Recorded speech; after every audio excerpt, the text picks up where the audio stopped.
Well, as a result of this outage, Moore County schools will be closed again tomorrow. The school system says it will continue to monitor the situation and will take the decision to return on a day-by-day basis.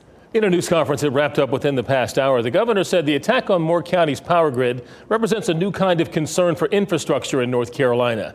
WRAL's Keenan Willard was in the room for the update from investigators and joins us live. Keenan? Well, during that press conference that just wrapped up here within the hour, they were still very tight-lipped about exactly what details are associated with this, not saying who did it, how many people did it, what type of gun was used. They were continuing to say that this was an intentional and targeted attack, and Governor Cooper came out with some strong words condemning this action and saying something needs to be done to protect infrastructure in this state going forward. In a briefing with state and local investigators, Governor Cooper said the search continues for whoever shot out 2 substations in Moore County Saturday night and why.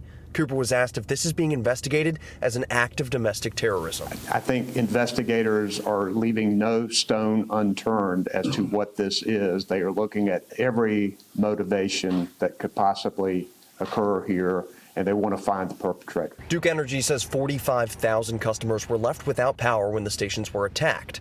That figure dropped to 38,000 yesterday, but the company says the majority of households could still be in the dark until Thursday. It's not as simple as changing a light bulb, as it were. Some of this equipment does take, a significant amount of work, a significant amount of process that goes through putting into place safely. Investigators declined to say what kind of weapon was used in the shootings or if they believe multiple people were involved.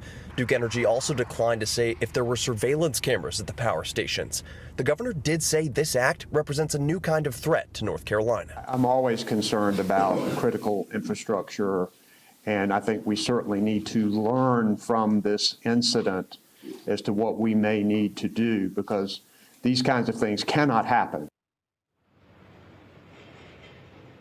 Now, we have heard from county leaders, from the governor, from state investigators that everyone is pushing for whoever is behind this to be prosecuted to the fullest extent of the law. And the sheriff came out and is asking the community for tips, any information to the Moore County helpline with the sheriff's office. That number is going to be 910-947-4444. We're also going to have that for you on our website, WRAL.com. Gerald? Keenan Willard live in Carthage. Thank you, Keenan.